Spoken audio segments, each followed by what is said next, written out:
Bienvenidos and welcome to the Familia FFP podcast. I'm Jorge Martin. Gracias everybody for joining us. I'm really pumped because today we're joined by una invitada de lujo muy especial. She is one of the leading voices on all things Cleveland Browns.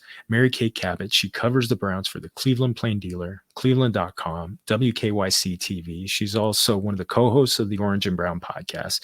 I've came to become a fan of hers on her appearances on the Dan Patrick Show, talking all things Cleveland Browns. Luckily for her, in the last year, it's been a little bit easier conversations to have. I know there were some kind of interesting from some of the regime changes in the past, but it's been great. Mary Kay, or as I know you have it on your podcast. Hey, Mary Kay, welcome and bienvenidos. Thank you so much for joining us. Well, thanks for having me. I'm very happy to be here and looking forward to it.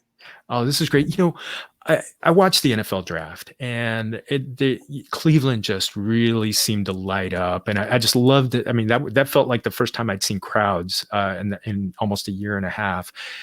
Can you describe to me the energy of that day, and really also kind of the energy around in the fan base around the team over the last year since good times have started to come back?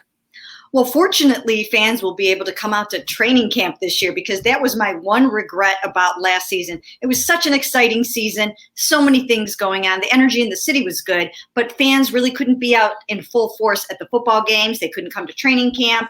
And this year, all of those things will be back, and they will be able to enjoy this team that they have waited for so long to get to this point where they can win, where they can contend to go to the AFC Championship game, the Super Bowl. So bring it on, and really looking forward to having all the fans come back. Oh God, especially, I grew up, watching football in the late 70s, early 80s. So that the Dawg Pound was big, the Brian Sipe years and those kind of things. And to me, that is I've never been to Cleveland, but to me, that is one of my favorite fan bases, just the loyalty. And I'd love to see loyalty get rewarded. Plus people in the Midwest are really nice. So they need nice things to happen to them. Yeah. But, last year so much happened with the regime change, Kevin Stefanski coming on. When did you realize that things were different from past regimes? Well, very early on, you could tell that he was going to come in here along with Andrew Berry, the Browns GM, and that the two of them were actually going to do something that everyone else talked about doing and couldn't pull off. And that really was change this to a culture of winning. I used to always say, everyone wants to talk about changing the culture. And I always wanted to say, here's how you change the culture. You acquire good players and you go out and you win football games. That's one of the best ways to change the culture. But they've done it in other ways as well. They've added a lot of really great guys to the football team. They're great guys themselves. So when they have to deal with agents, when they have to deal with other teams in trades, when they have to deal with players, people enjoy doing business with the Cleveland Browns right now. Players want to play here. Free agents want to come here. People can see that you can win football games here. Jadeveon Clowney didn't want to come last year. This year, he was on board. So it's all changed within 1 year. And you could see Kevin Stefanski won NFL Coach of the Year. That was huge. And that's really genuine. The players really, really like him. He's just got a way about him. He's a people person. Andrew Berry is a people person. And, I've never seen anything like it. I mean, they are aligned. And I've seen so much dysfunction here over the years. It's really nice to see it set up right. And a lot of things when it comes to a football team, it starts at the top and it's with the quarterback. And last year, it seemed like it was a good year of growth for Baker Mayfield under the new coaching staff. Obviously, Alex Van Pelt as the offensive coordinator had a big part in that. They were kind of a 50-50 run pass team. I think also on your most recent episode of the Orange and Brown podcast, you talked about, how he's going to be up for an extension at the same time as Lamar Jackson and Josh Allen, both of those who are running quarterbacks who are for fantasy football gold. Baker Mayfield does do a little running, not to that level, but from the standpoint of, kind of how he commands the passing game, how do you see him kind of growing in this system this year? Well, this is a perfect offense for him. This is the Mike Shanahan from days of yore, Kyle Shanahan, Gary Kubiak offense that is kind of spread out throughout the NFL. And it's a very quarterback-friendly offense. The percentages, the completion percentages are usually very high. The touchdowns are high. The interceptions are low. It really lends itself to a lot of success. It's based off of a lot of play action. It's based a lot on the running game, a lot of 2 tight ends, and just a lot of bootlegs, rollouts, so many different things to get this offense rolling. I think it's going to be a very explosive offense this year because in addition to a scheme that suits Baker Mayfield, he has a lot of talent around him. He's got an amazing receiving core, an amazing tight end core, 2 of the best running backs in the NFL, and arguably the best offensive line in the NFL. So he's got it all set up for success. And these guys know how to call the game for him now. They know what works best for Baker. I mean, sitting in the pocket isn't necessarily always the best thing for him to do, even sometimes from a height standpoint, depending on what's going on in front of him. So a lot of times they'll get him out on the move, and he's great at throwing the ball when he's on the move. And there's just so many things that I think he can build on from last year that will lead to tremendous success this season. Yeah, and especially, when he's not a quarterback who runs a lot. I mean, throwing those touchdown passes and everything, and we'll be talking about the receivers in a second, is huge from the fantasy football aspect. You talked about the 2 great running backs, and it almost feels like the Chub and Hunt tandem is state of the art for the rest of the NFL. I mean, I had the Raider beat writer, Vinny Bonsignore, and who talked about the fact that what they're building with Josh Jacobs and Kenyon Drake is in the same vein as Chubb and Hunt. Chubb is the banger. I think you also said that he's one of the best pure runners in the NFL. Not much of a threat in the passing game. You got Kareem Hunt, who is kind of like that 50-50, but he was also incredibly valuable last year from a fantasy standpoint. How do you see kind of the running back touches breaking down this year between those 2?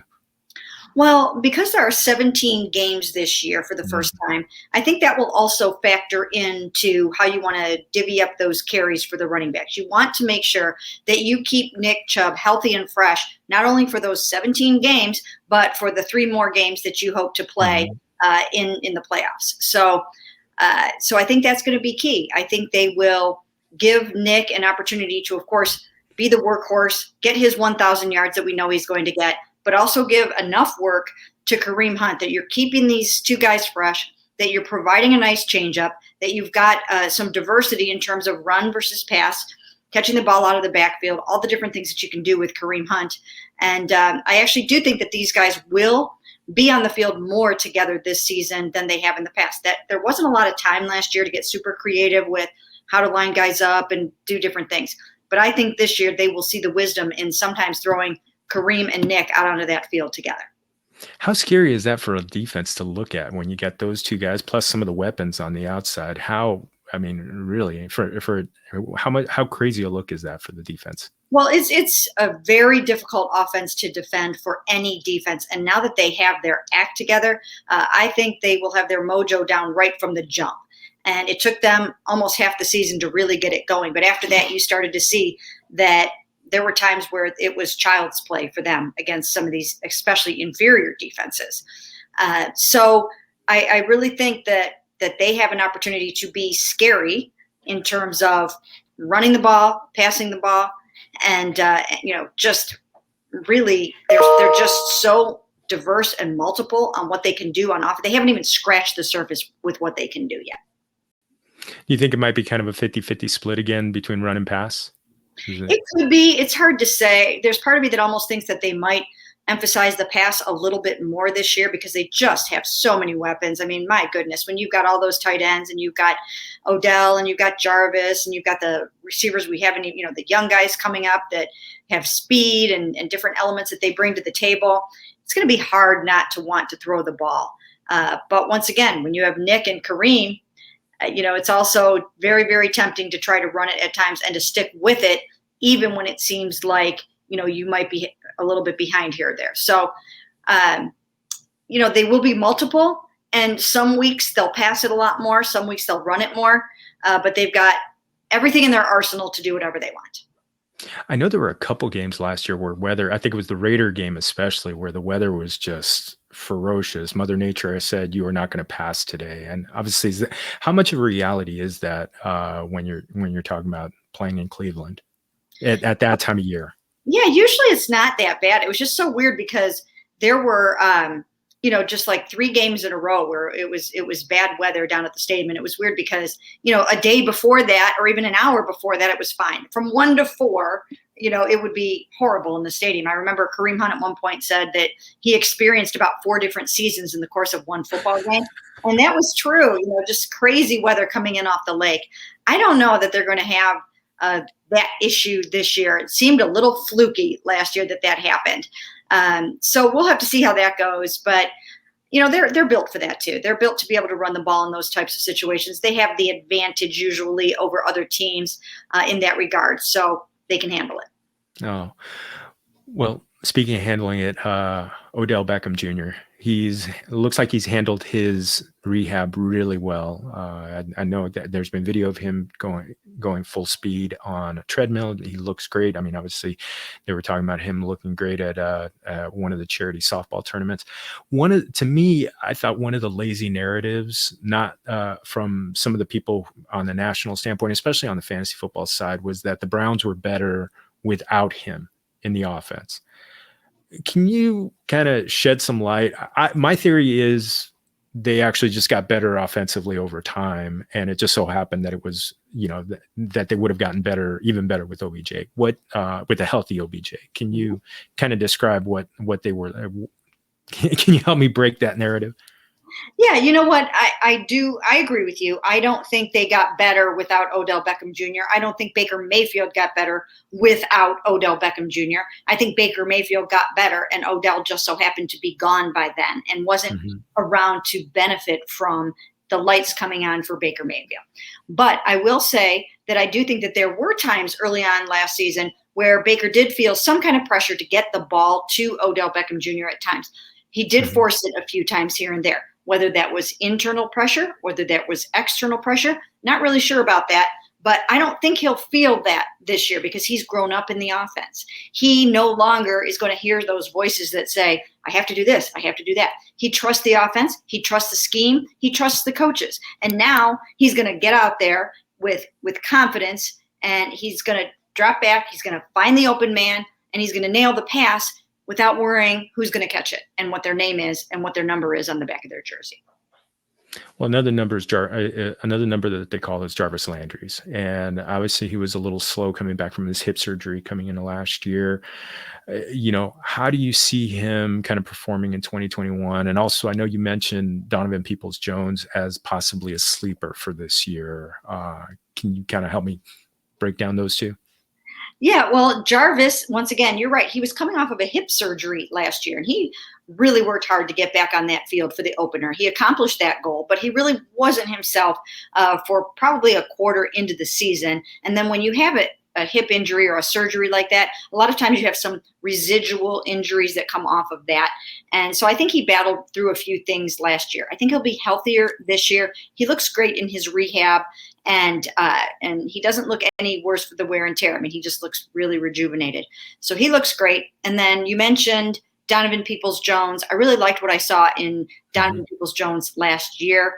They have an excellent receivers coach in Chad O'Shea. He has Super Bowl rings from the Patriots. He's coached some amazing wide receivers. He's a really good coach. And he got Donovan Peoples-Jones ready to play last year, and he answered the bell when he needed to. If they don't win that Cincinnati game, when he catches that 24-yard touchdown pass with 11 seconds left and the wherewithal to keep those toes in bounds, they don't make the playoffs. It was a huge clutch catch. He made another 75-yard touchdown reception against the Titans. That proved to be the difference in that game. So really, he was very valuable. He only caught 2 touchdown passes, but they were very, very important. And I see really good things ahead for him. Now, whether or not he's going to be the full-time third receiver, the competition is fierce there. You've got Rashard, you've got Kadero Hodge, you've got Donovan Peoples-Jones, you've got Anthony Schwartz, your third-round pick from this year, and that's a pretty high pick. So I think that they will alternate third-round receivers, but they've got plenty to work with there. And how about the tight ends? Austin Hooper came in as a free agent in free agency last year. Obviously, David Njoku is still there. He's been, much ballyhooed.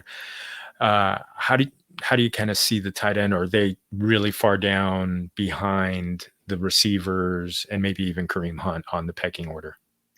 No, actually, the tight ends are exalted in this offense, and they really value these tight ends. And that's why they spent $10.5 million a year on Austin Hooper when they signed him as a free agent before last season, and why they also picked up David Njoku's fifth-year option for this year of $6 million. I mean, that's a lot of money for a guy who caught 19 passes last year.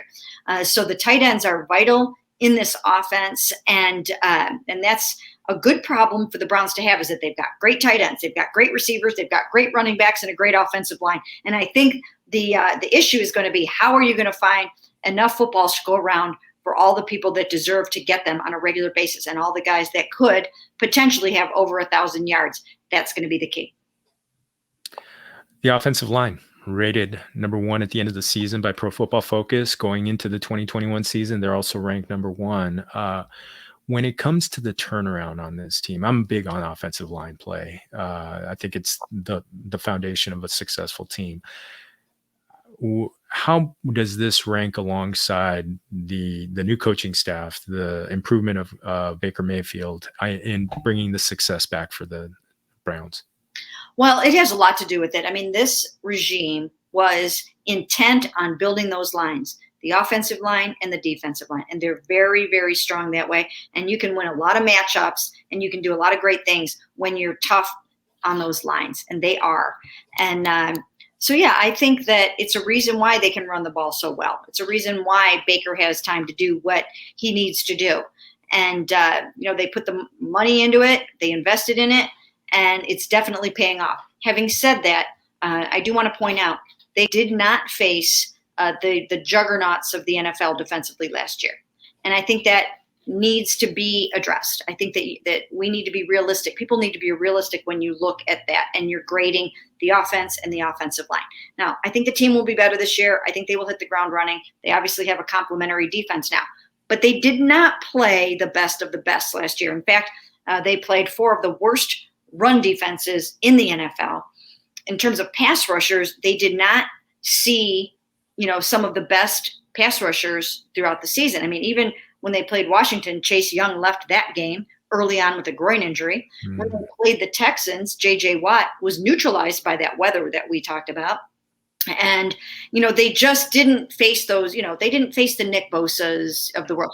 The Steelers rested most of their starters in the season finale, so they weren't tested that game, with a fierce pass rush either. So I think they will get a stiffer test this year. I think they'll be up to the challenge, but they have to realize, and I'm sure they do, that there were some games last year that were a little bit easier than some of the ones that they'll play this year.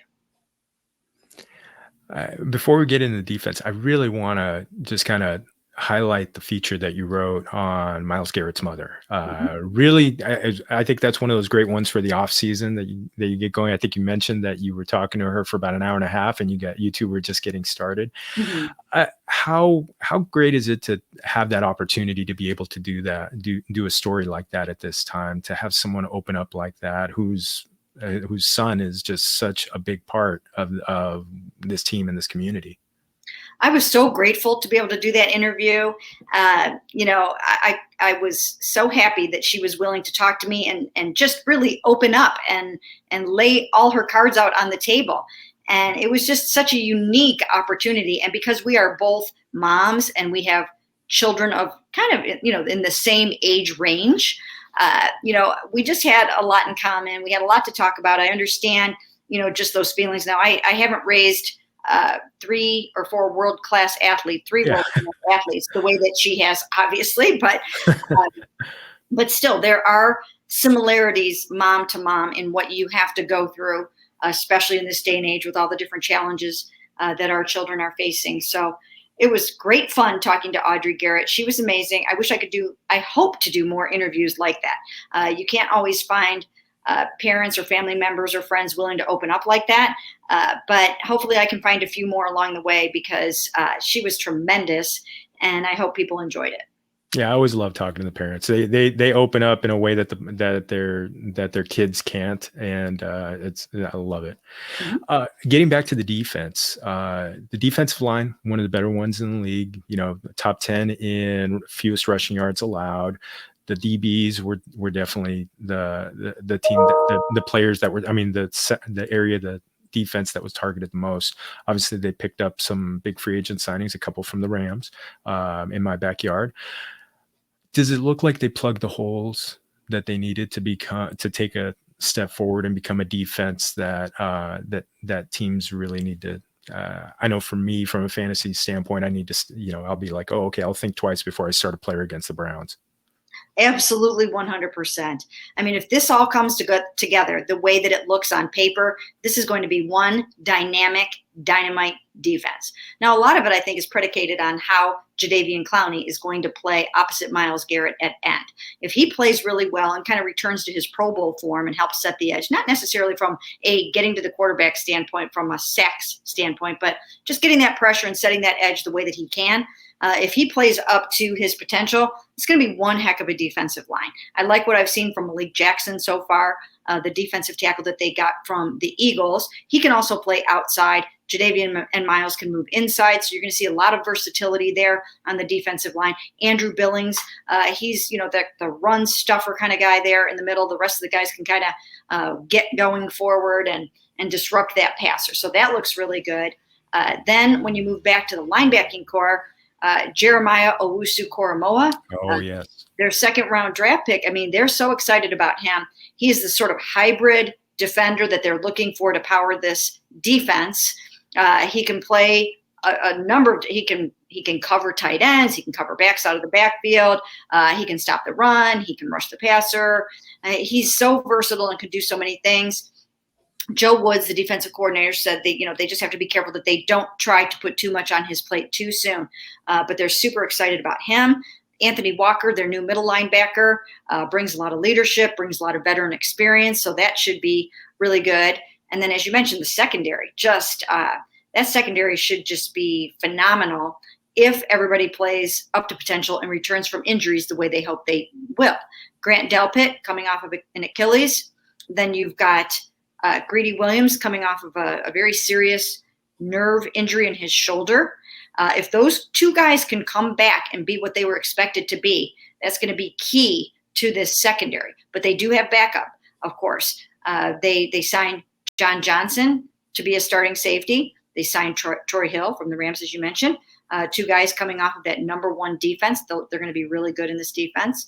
And they've added a few more pieces here and there. But if it all comes together the way that it should, this should be a defense that Cleveland Browns fans can be really proud of, and it should give Ben Roethlisberger and Joey Burrow and Lamar Jackson a lot of help. Well, just a couple more before we get out of here. I'm really glad you accepted my invite because I want to highlight women and minorities as much as possible in this series. And as I mentioned to you off air, I'm a girl dad times 3. And so I love to highlight women kind of who are doing it in making it in a quote unquote male dominated field. What advice do you give young women who are kind of up and coming and want to be in your shoes or working in the media, working in the sports media? Well, first of all, how old are your daughters? I've got a 17-year-old and 14-year-old, almost 14-year-old twins. Oh, great. That's awesome. Lots of fun. Oh, yes. I would say that I have found over the years that when you're trying to blaze a trail and be in a male dominated world like this, you really have to go the extra mile at all times. You really have to kind of try to outwork people and be a little bit better than everyone else, and so that you can set yourself apart. And I still do that to this day, even though I've been doing this for so many years. I still kind of wake up every day and ask myself, how can I knock it out of the park today? How can I make a difference? How can I be really good at this? How can I be amazing? And I think especially in this kind of a field, in sports media where it's so competitive and so many people want to do this, you really do have to try to be amazing as best as you possibly can at all times. And then be yourself is another big piece of advice that I like to give people. You have to try as best you can to be who you are. Now, when I first started out many years ago in this business, I tried to blend in more and, just be one of the guys all the time. And as I went through the years, I realized that I brought some things to the table that were special and different because I am a female. So I can talk to Audrey Garrett about mom things, right? And that's something that I can seize upon and say, hey, this is a strength. This is an asset for me in this particular situation. So I didn't always try to be what I thought I should be. I learned over the years to completely be myself. And, whatever that is, it's just how it turned out.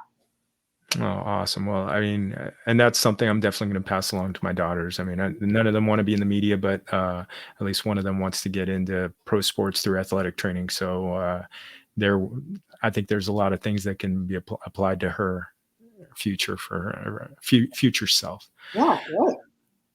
Last one, and we always like to close out with a fun little food talk, Mexican food talk. I haven't had anyone say they don't like tacos. So what are your favorite taco fillings to put on your taco meats, anything like that, and any favorite foods that you like?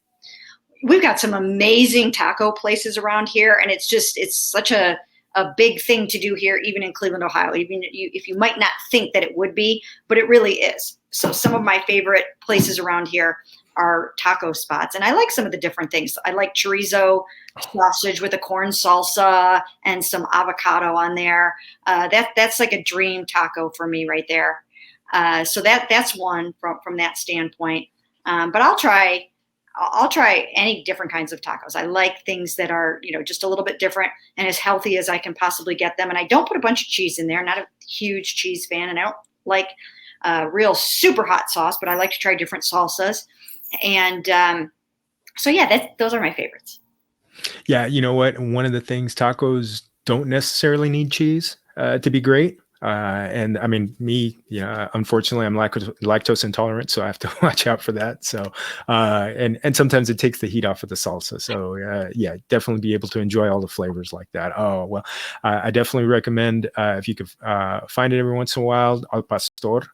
Is something really good to try out, and obviously pollo asado chicken is that one can be counted healthy. So yeah, I'm a big fan of trying to be healthy as well. So oh, Mary Kay, as we would say in Spanish, esto fue un gran placer. So thank you so much for joining us. And I'm going to thank Anchor for being our hosting network and to YouTube for making sure our independent podcast gets out to the Familia community, to all of you. Please make sure you subscribe. Please make sure you're following Mary Kay as well. Mary Kay, where can they find you? I'm on Twitter at Mary Kay Cabot. And then I'm also on cleveland.com. And yeah, that's basically the two main places. And then you can find our podcast, the Orange and Browns Talk podcast, in all the usual places. And please log on there and leave us a nice review. We do podcasts every day. I really enjoy the speaking aspect of the job. I love to, as you might imagine, as you might be able to tell from this podcast, I enjoy talking and expressing myself that way. So it's just added a whole new layer to the job, and I love it. And so hopefully you'll give it a listen. Yeah, well, I'll be definitely listening next, probably training camp. I expect at least one time Dan Patrick's going to give you a call and want to have you on the show. So everybody, Familia, you can find me at Jorge Martin 17 on Twitter, and make sure you're following us on Twitter and Instagram at FamiliaFFB, as well as our original content at FamiliaFFB.com. So Mary Kay, gracias otra vez. And remember, everybody, todos somos familia.